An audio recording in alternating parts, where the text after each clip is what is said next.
السلام عليكم. عيد wanaagsan. wadamo badan ayaa maanta oo Arbaca laga ciiday oo ay ka mid tahay Indonesia, Malaysia, India, Masar iyo Morocco. iyadoo shalay oo Talaado ahaydna laga ciiday wadamo kale oo fara badan. Haddaba maxaa keenay in waqtiyo kala duwan la kala ciido? Jawaabta ayaa waxay tahay arrin la xiriirta xilliga ay qorraxdu dhacdo. magaalooyinka kala duwan ee adduunka sida caadiga ah isku saacad qorraxdu uma soo baxdo, isku saacadna uma dhacdo. magaalada Muqdisho tusaale ahaan qorraxdu maanta oo Arbaca waxay dhacaysaa 6:04 PM, halka Tokyo, Japan ay qorraxdu dhacayso 6:53 PM marka ay saacadoodu tahay.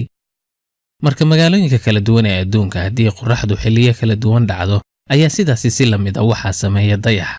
sida la og yahayna in bisha ciidda ee Shawaal ay dhalato waa in dayaxu ka dambeeya qorraxda si marka ay qorraxdu ay dhacdo loo arki karo bisha dhalatay.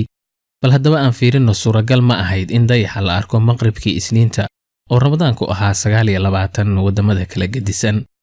tusaale ahaan maalintaas Isniinta ah maqribkeeda bisha la fiirinayay magaalada Tokyo ee caasimada Japan qorraxdu waxay dhacday saacadu markay ahayd 6:52 PM, laakiin dayaxa ayaa maalintaas qorraxda ka horreeyay 15 daqiiqo oo macquul ma ahayn habeenkaas in Japan dayaxa la arko.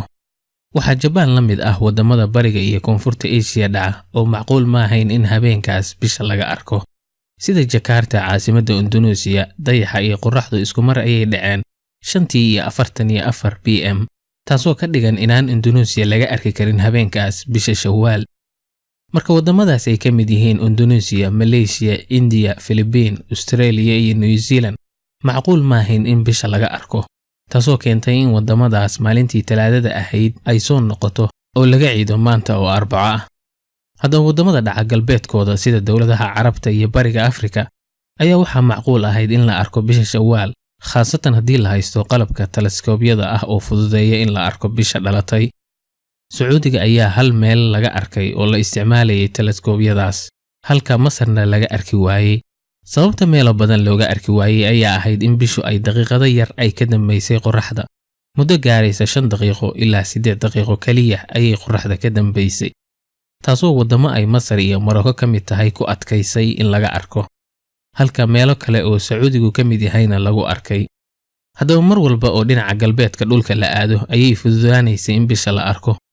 tusaale ahaan magaalada Los Angeles ee Mareykanka qorrax dhaca iyo dayax dhaca maqribkii Isniinta waxa u dhaxaysay muddo gaaraysa 30 daqiiqo, taasoo fududeynaysay in bisha la arko.